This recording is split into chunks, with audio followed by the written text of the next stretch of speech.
enormous role. Also liaison with Amtrak, our partners. Tom Moritz is here. The governor mentioned Tom. Tom, how much time do you spend on a train every day? Every time I call Tom, he is on a train going from Boston to New York to Philadelphia to Washington.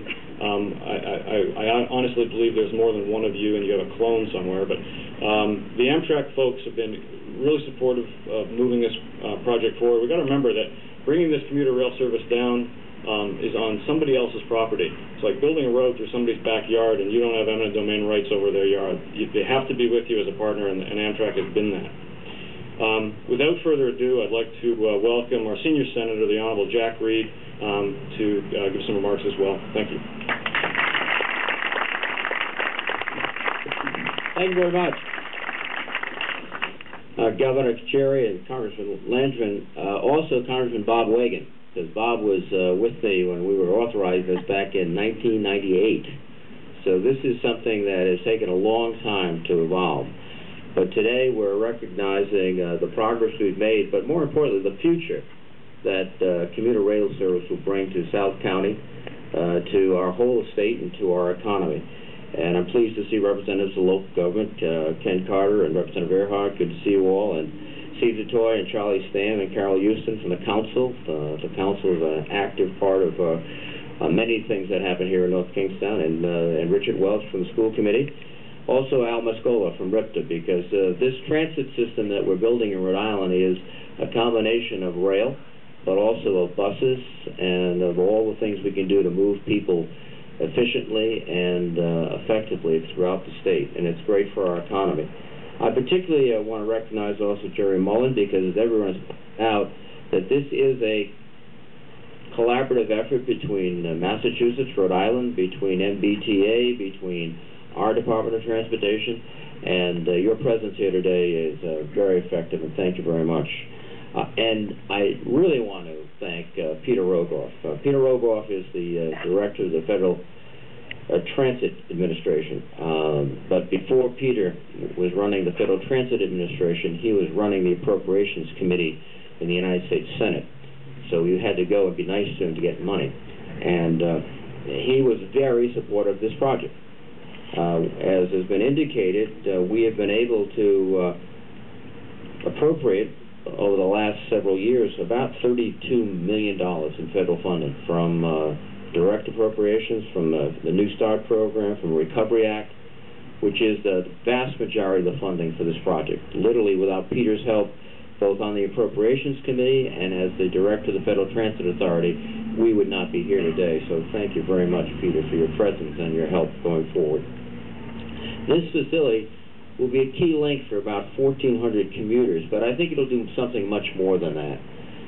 When you have a viable transportation center, it becomes the focus for economic development, for commercial development, for residential development, because it pulls everyone together. It's the central core of our economic activity. And this structure is going to be part of that core. And there's talk, I hope, already to looking down further towards Westerly and Connecticut. But we have to develop a world-class, first-rate, environmentally sensitive and cost-effective transportation system. This will be a big part of it.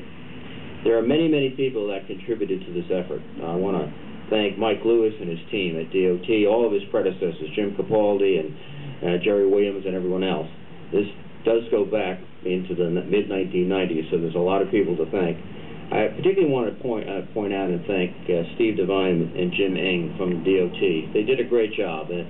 So much is done, and so many times the heads of departments and the political people get the credit, but this is the work of very talented, dedicated state and federal officials. I also want to add my commendation to Bob Seo.